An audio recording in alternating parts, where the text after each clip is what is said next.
오늘 우리에게 주시는 하나님의 말씀은 요한복음 10장 1절에서 6절까지의 말씀입니다. 한 절씩 교도하도록 하겠습니다. 내가 진실로 진실로 너에게 이르노니 문을 통하여 양의 우리에 들어가지 아니하고 다른 데로 넘어가는 자는 절도며 강도요 문으로 들어가는 이는 양의 목자라. 문지기는 그를 위하여 문을 열고 양은 그의 음성을 듣나니 그가 자기의 양의 이름을 각각 불러 인도하여 내느니라. 자기 양을 다 내놓은 후에 앞서가면 양들이 그의 음성을 아는 고로 따라오되 타인의 음성을 알지 못하는 고로 타인을 따르지 아니하고 도리어 도망하느니라. 예수께서 이 비유로 그들에게 말씀하셨으나 그들은 그가 하신 말씀이 무엇인지 알지 못하니라. 아멘.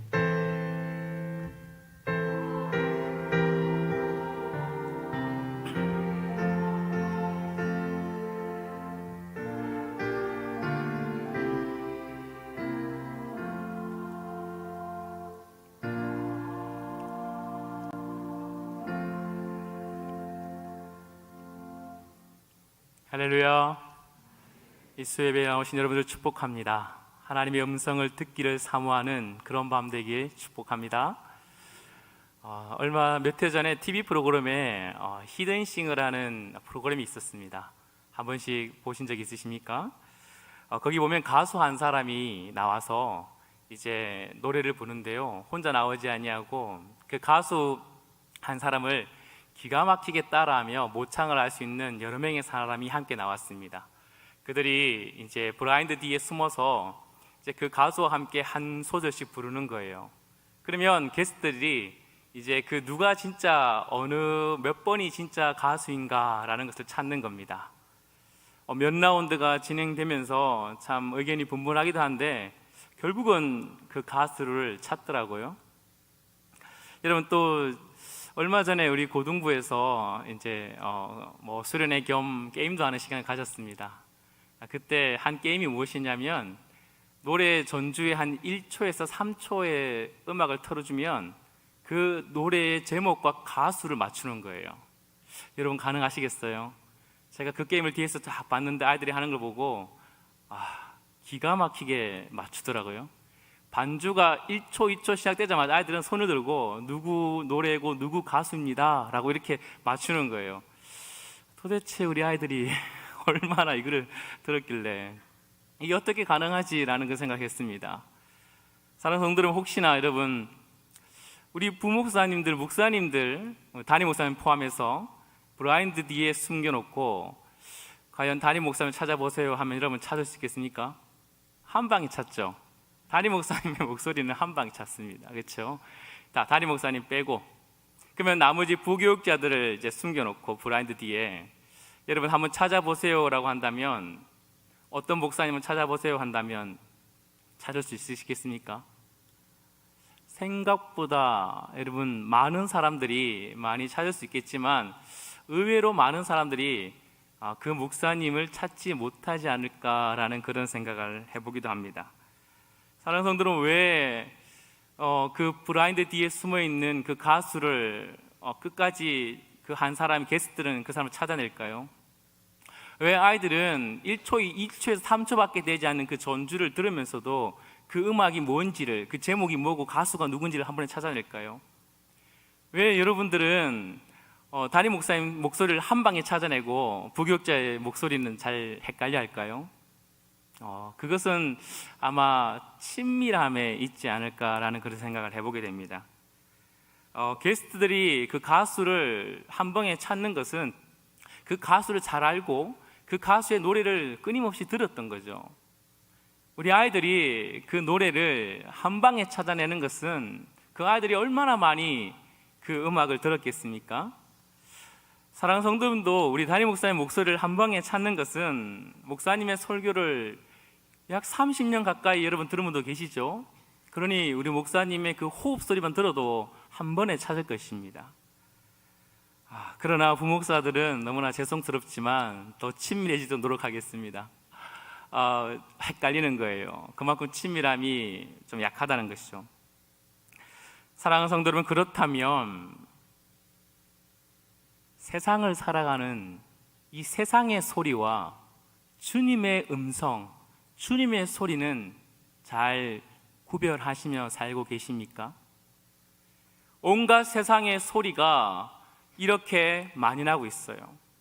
그런 가운데 우리는 주님의 음성, 내가 사랑하는 주님의 음성에 너무너무 친밀해서 어떤 잡음이 있더라도, 어떤 세상의 소음이 있더라도 나는 이 주님의 음성, 그 음성에 나는 정확하게 캐치해서 그 음성을 듣고 살아가고 계십니까?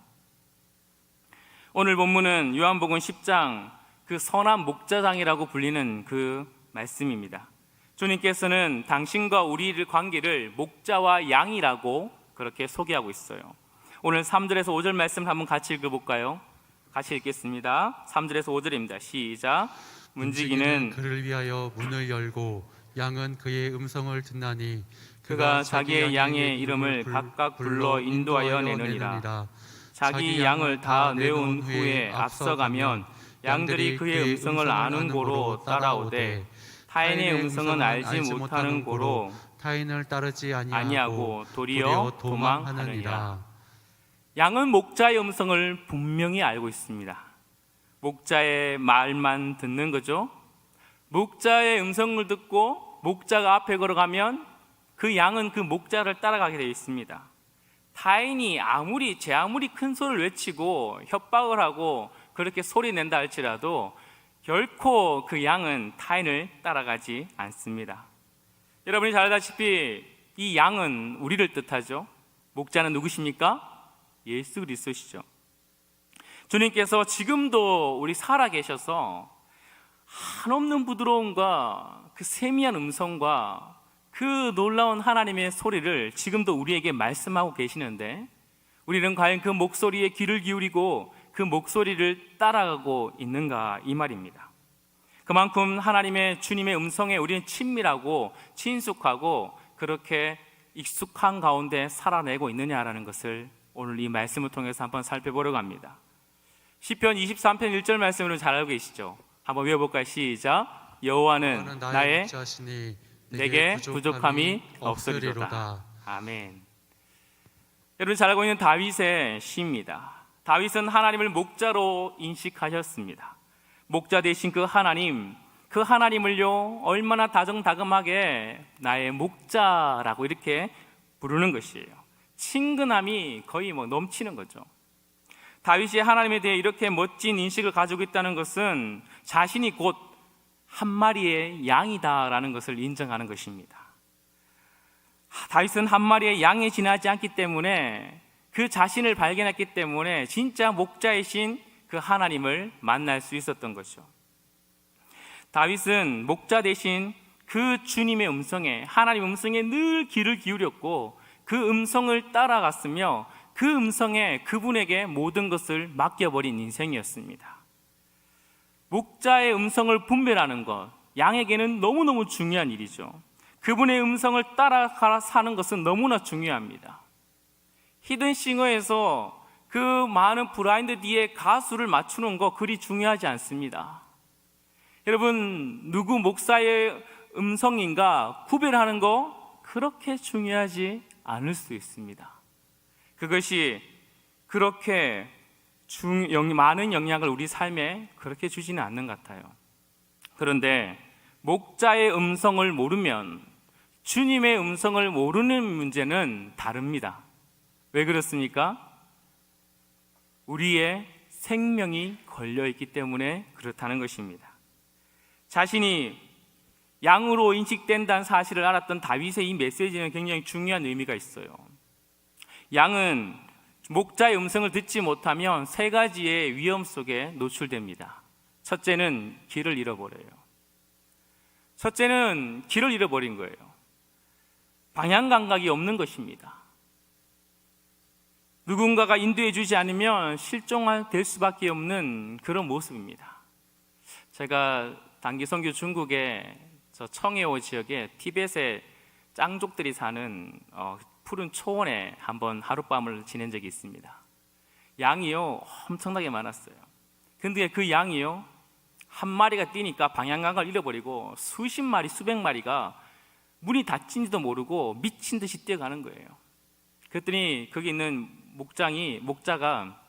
목동이 열심히 달려가서 막 이렇게 문에 받고 있는 그 문을 열어주더라고요. 그러니 그 초원으로 확 뛰어가는 것이었습니다.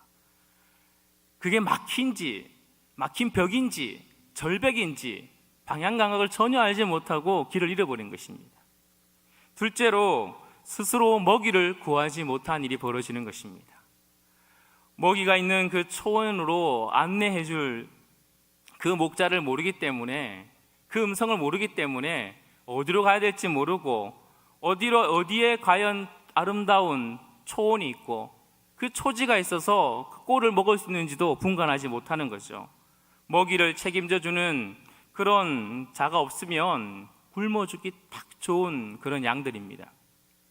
셋째로 자기 생명을 스스로 보호할 능력이 없어요.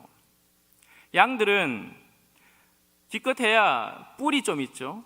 그나마 있는 뿔도 이렇게 뒤로 이렇게 해가지고 그렇게 사나운 짐승에게 위협이 되지 않습니다. 발톱이 있나요? 사나운 이가 있나요? 그렇지 않죠. 그래서 어떤 사나운 짐승이 온다면 금방 그들은 잡혀 먹게 되어 있습니다.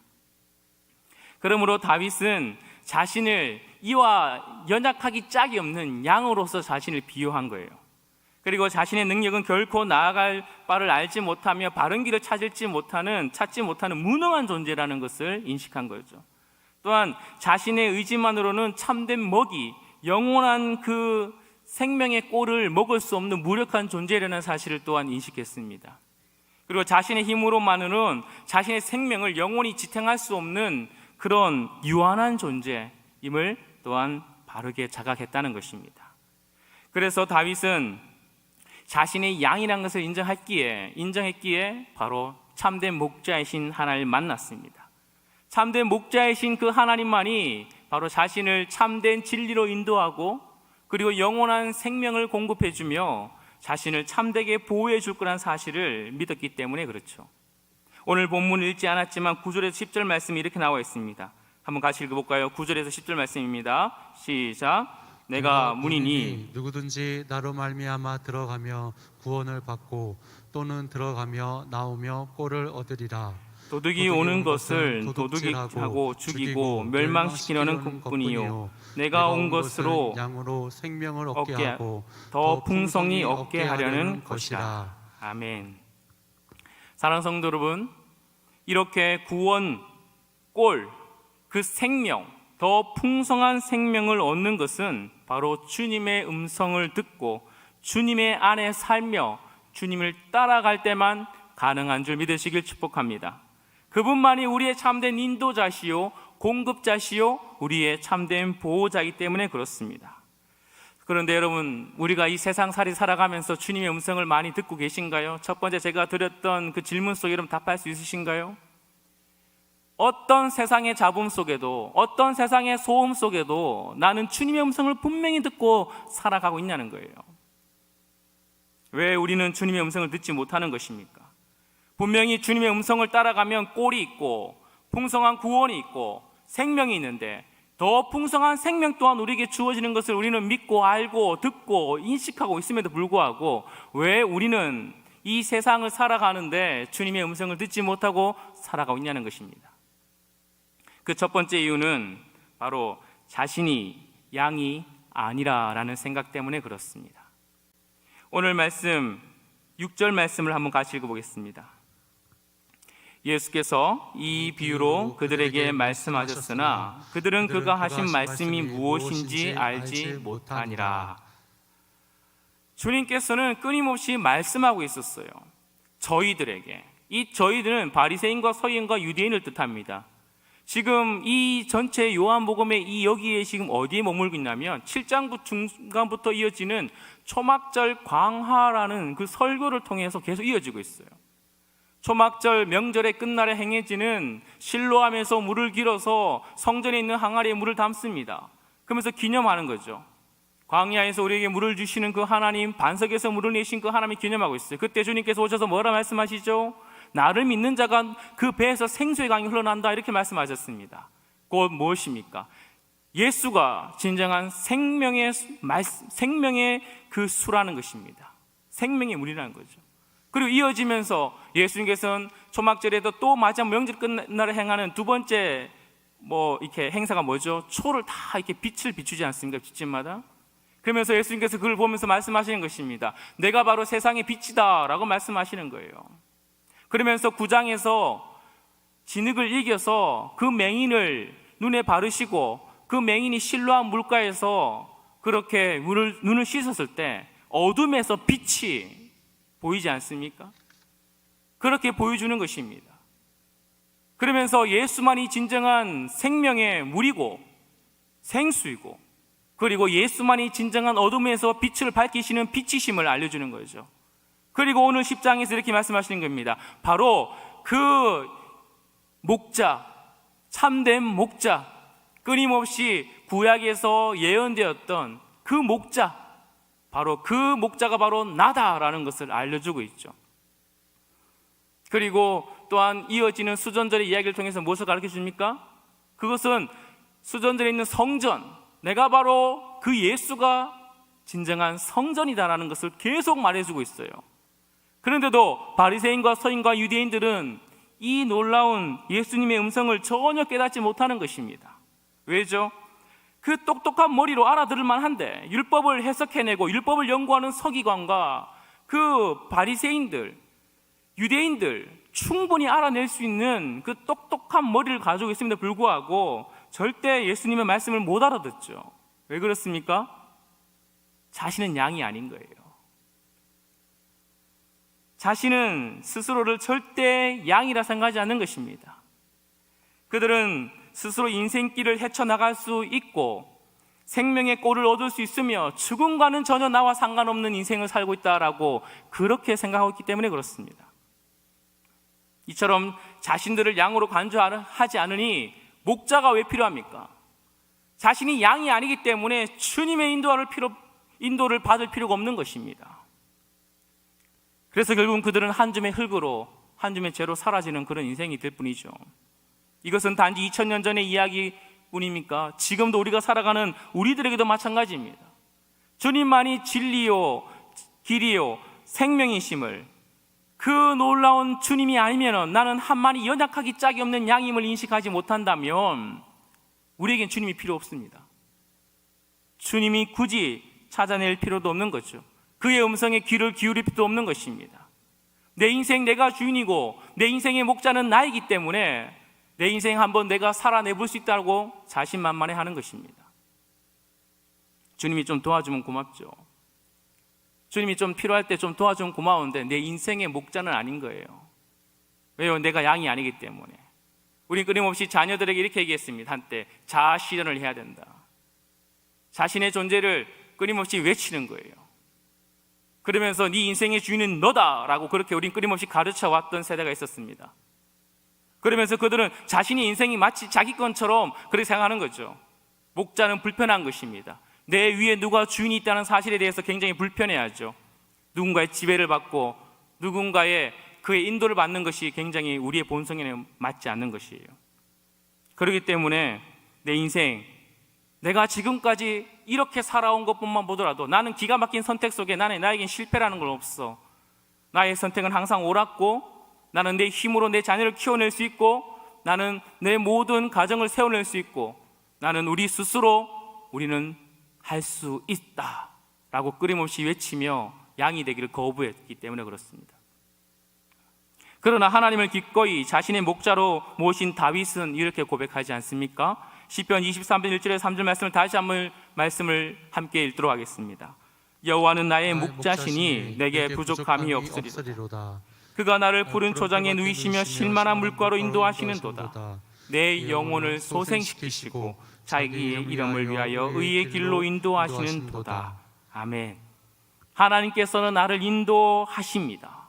나를 소생시키십니다.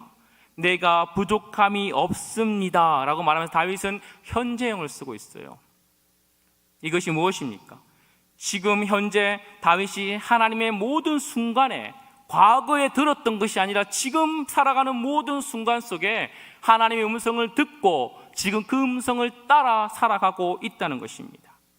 한 마리의 양이기 때문에 자신의 무력함을 인정하기 때문에, 자신의 연약함과 자신의 유한함을 인정하기 때문에 그 목자의 음성 아니면 나는 죽습니다 라는 그 고백을 가지고 살아가는 거죠. 다윗은 다른 나라 그 왕들이 부러워하는 초강대국의 왕이었습니다.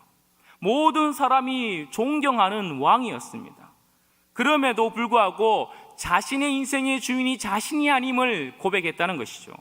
나의 모든 호흡과 나의 모든 공급이 오직 참된 목자이신 주님께로부터 온다는 사실을 그는 믿고 고백했다는 사실입니다.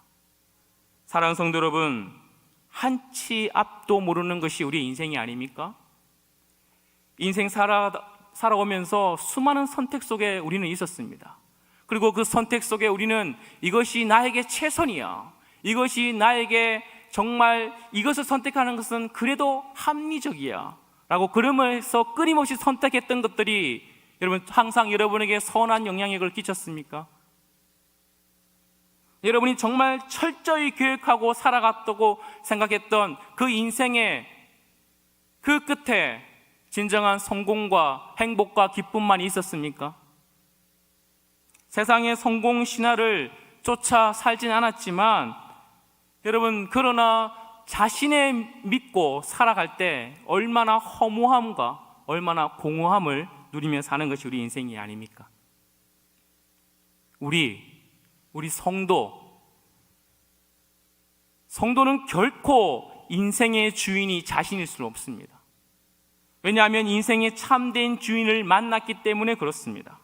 참된 목자이신 주님을 알고 또 내가 얼마나 연약함의 양인지를 인정하며 그분을 쫓아갔을 때, 그분의 음성을 들을 때 진정한 꼴이 있고 기쁨이 있고 평안이 있고 안전함이 있고 자유가 있고 쉼이 있고 복락이 있으며 세상에서 맛보지 못한 진정한 행복을 누릴 수 있다는 사실이 그 참된 목자임을 아는 자가 성도인 줄 믿습니다. 우리는 그러므로 항상 그분의 음성에 귀를 기울여야 되는 것이죠. 두 번째로, 주님의 음성을 듣지 못하고 그 음성에 외면하는 삶을 사는 이유는 양이 목자의 음성에 친밀하지 않는 거예요. 세상의 음성에는 굉장히 친밀하고 굉장히 민감한데 주님의 목자 되신 음성에는 친밀하지 않는 거예요. 민감해하지 않는 것입니다.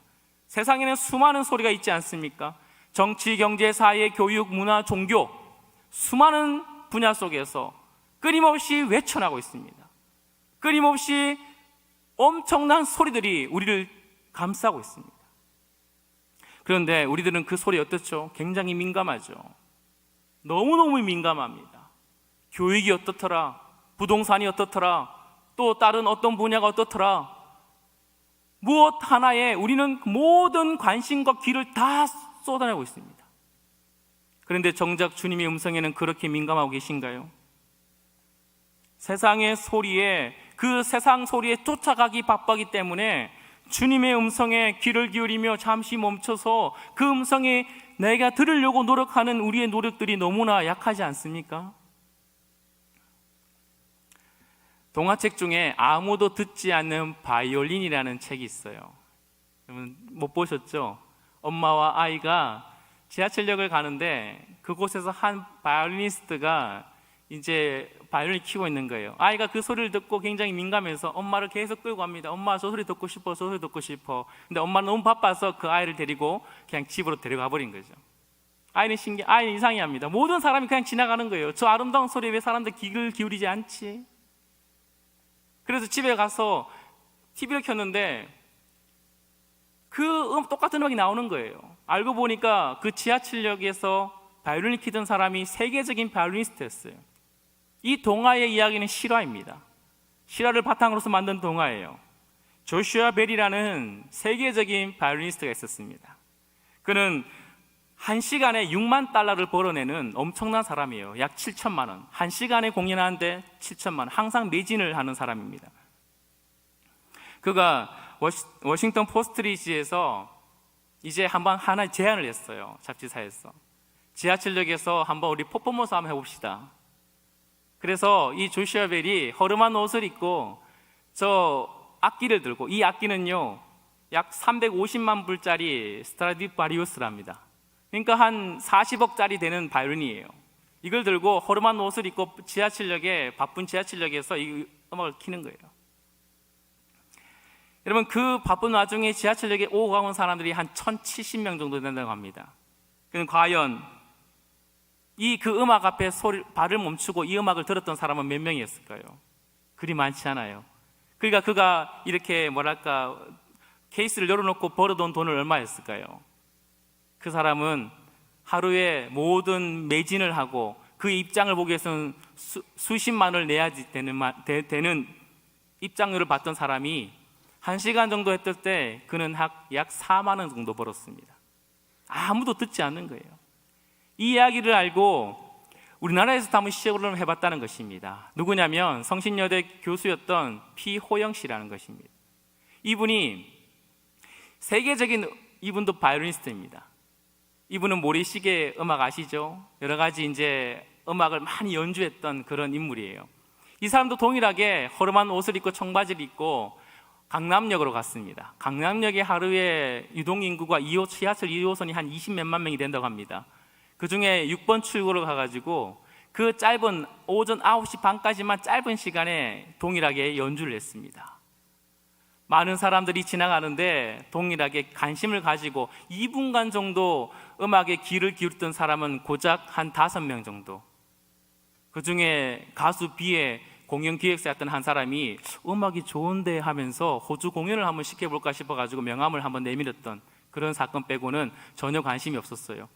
이분이 벌어둔 돈은 약 2만 원. 여러분, 아무도 듣지 않는 거예요. 물론 사람들은 세계적인 바이올리니스트 그리고 세계적인 악기가 이 지하철역에서 과연 울려 퍼질까? 이 피호영 씨가 연주했던 바이올린은 약 70억짜리입니다. 어마어마하죠? 여러분, 아무도 지하철역에서 카네기홀이나 아니면 아름다운 예술의 전당에서나 울려 퍼질 그 소리가 지하철역에서 울려 퍼질 거라는 상상이나 했겠습니까? 그리고 또한 이것을 듣지 못하는 것은 스트라디바리우스가 그 소리가, 어떤 유명한 악기의 소리가 그렇게 귓가에 익숙하지 않다는 거죠. 좋은지는 알겠는데, 뭔지는 음악 소리는 알겠지만 그렇게 좋은지를 모르는 거죠. 친밀하지 않는 거예요. 제가 그 자리를 지나간다 할지라도 저는 그냥 지나쳤을 것입니다. 뭔가 좋은 음악이 연주되고 있네라고 그냥 지나쳤었겠죠. 그렇게 바쁘게 살아가는 속에 과연 음악을 들을 수 있는 여유가 있을까? 그렇게 생각할지도 모르겠습니다. 분주하고 목적지가 바빠서 그렇게 달려가는 지하철 속에 그 음악을 잠시 멈춰서 듣는다는 것은 쉽지 않은 결정일 것 같습니다. 그런데 문제는 만약에 그 소리가, 그 악기가, 그 음악이 주님의 음성이라면 어떻게 하시겠습니까? 많은 성도들이 주님의 음성이 예배당에서 들을 수 있고 기도 가운데 들을 수 있고 예배 가운데 들을 수 있다 이렇게 생각하고 있습니다. 맞습니다. 들을 수 있어요. 그런데 주님의 음성은 항상 잘 차려져 입은, 그리고 카네기홀이나 멋진 예술의 음악당에 초대되어서, 그리고 기대하는 마음을 가지고 이미 옷을 입고 그렇게 지정된 좌석에 앉아야만이 들을 수 있는 음악처럼 그렇게 항상 주님의 음성이 우리에게 들려지지 않다는 것을 우리는 알고 있어야 되는 것입니다. 복음은요, 한 여인 속의 마구간에서부터 울려 퍼졌습니다. 상상하지도 못한 순간에 울려 퍼진 거죠. 6월절에 사람들이 너무나 바쁜 그 예루살렘의 시장 바닥에서 주님의 음성은 울려 퍼졌습니다. 아파하며 신음하는 그 병자들이 수두룩한 그 베데스다 연못에서 주님의 음성은 울려 퍼졌습니다. 캄캄한 밤 사경의 갈릴리 바다에서 그 물결 때문에 고난 속에 있는 제자들 속에 그 캄캄한 밤에 주님의 음성은 울려 퍼졌습니다. 자신의 신념으로 말을 달리고 가다가 그 말 위에서 주님의 음성을 들었던 바울, 유라굴로 속의 폭풍 속에서 주님의 음성을 들었던 그 모든 순간이 있었습니다. 극심한 영적인 갈등 속에 처해 있었던 어거스틴, 그는 마침 담벼락 너머에서 아이들의 동요 속에서 울려 퍼지는 그 동요 속에서 주님의 음성을 들었습니다. 웨슬리는 폭풍 가운데 배 위에서 죽을 듯한 고비 속에 25명의 모라비안에 울려 퍼지는 찬송가 속에서 주님 음성을 들었습니다. 그렇다면 오늘 우리가 살아가는 우리들에게는요, 주님의 음성은 서문시장의 시끄러운 시장 바닥에서 울릴 것입니다. 지하철 6번 출구에서 울릴 것이고요. 바쁜 회사 생활 속에서도, 그리고 아침에 눈을 뜨며 아이들을 분주하게 유치원, 학교, 어린이집에 보내는 그 분주한 일상 속에서도 주님의 음성이 들릴 겁니다. 그리고 어떤 중요한 거래의 순간에도, 직장 가운데서도, 회사 끝나고 회사 회식 자리의 술자리 속에서도, 세상의 수많은 불의와 타협에 위협하는 그 유혹 속에서도 주님의 음성은 끊임없이 우리에게 들리고 있다는 사실을 우리는 잊지 말아야 될 줄 믿습니다.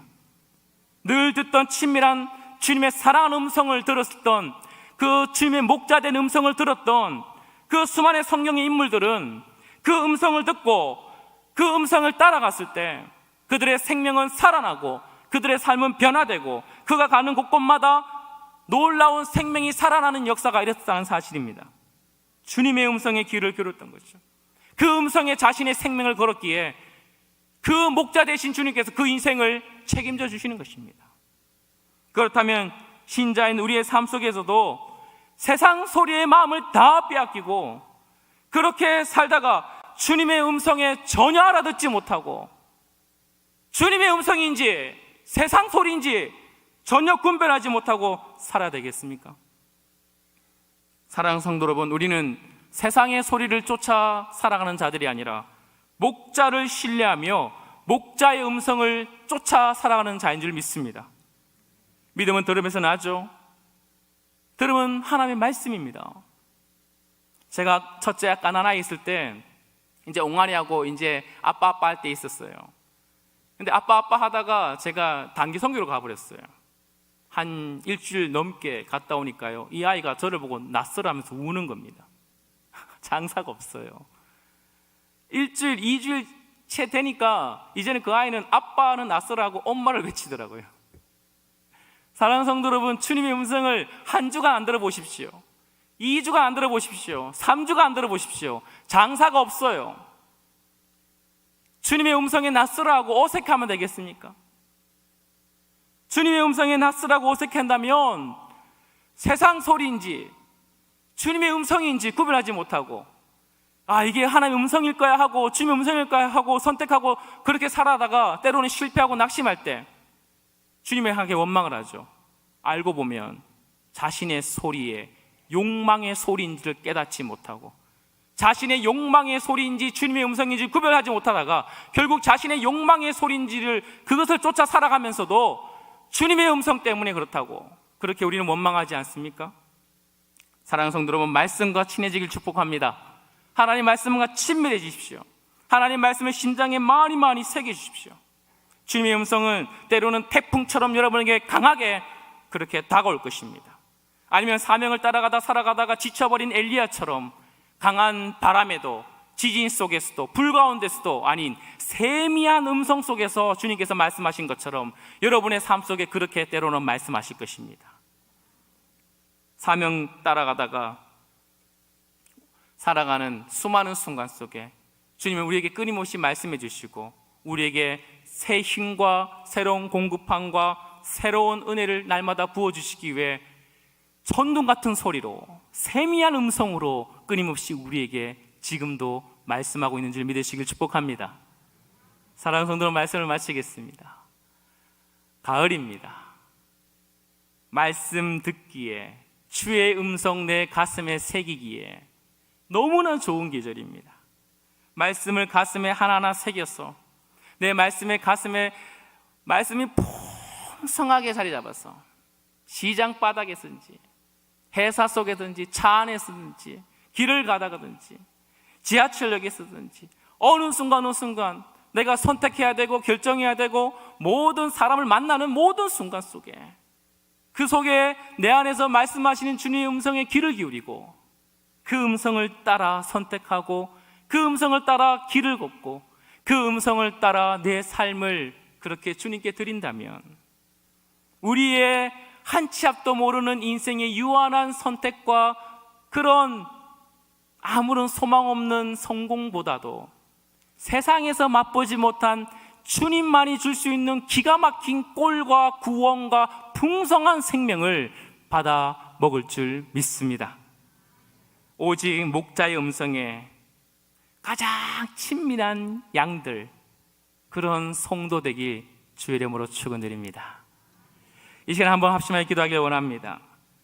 주님, 오직 주의 음성에 내 마음을 쏟게 하여 주시옵소서. 주님의 음성에 귀를 기울이게 하여 주시옵시고, 주의 말씀을, 주의 음성을 내 가슴에 풍성히 담아내는 하나님의 참된 양 되게 하여 주시옵소서. 또한 우리 이 시간에 한 번 더 기도하기를 원합니다. 우리 주일학교 아이들 위해서 기도해 줄까요? 우리 아이들 어릴 적부터 세상의 소리에 휘청휘청, 세상의 소리에 다 영혼이 빼앗기는 것이 아니라 오직 목자 되신 주님의 음성에 귀를 기울이고 말씀을 담아내어서 세상에 휘둘리지 아니하고 참된 목자 되신 예수를 따라갈 수 있는 그런 믿음의 자녀들 되게 해달라고 우리 이 시간 주를 가시며 기도드립니다.